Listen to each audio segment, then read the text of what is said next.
how to add an accrual journal in Xero. So we're logged into Xero, into our test client.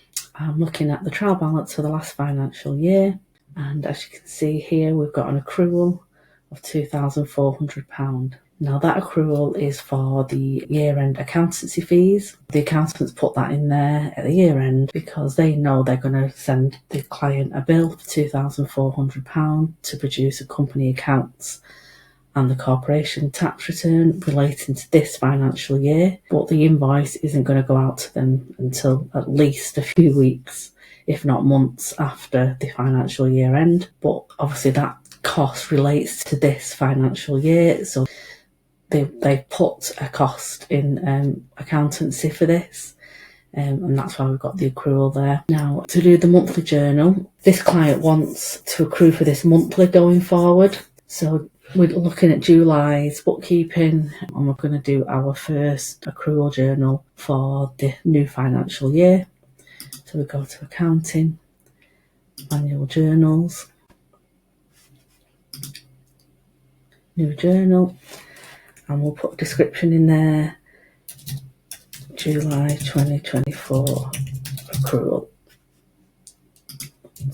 The date, 31st of July 2024. Now it's going to be the accountancy expense account that we're going to be debiting, and we're going to be putting £200 in there because we're going to assume the same fee as the previous year, and then the credit goes to the accrual account. So there we go, we will just post that, and we'll go back to the trial balance. So we want to change the date now, so that was the last financial year, which it always reverts to. We go to the current month that we're doing the bookkeeping for, which is July 24. Update that. And now you can see we've got audit and accountancy fee of £200 there on the P&L, which is what we wanted. And the accruals has increased to £2,600. So when the bill comes in for the £2,400 for the last financial year, in the bank we will allocate that to the accruals, because we don't want to add it back into the accountancy expenses because it relates to the last tax year and we had an accrual there for it. So we need to clear that accrual down when the bill comes in. And we'll be left with £200 in accruals, and that'll increase every month. So next month it'll go up to £400. We'll have £400 in accountancy fees.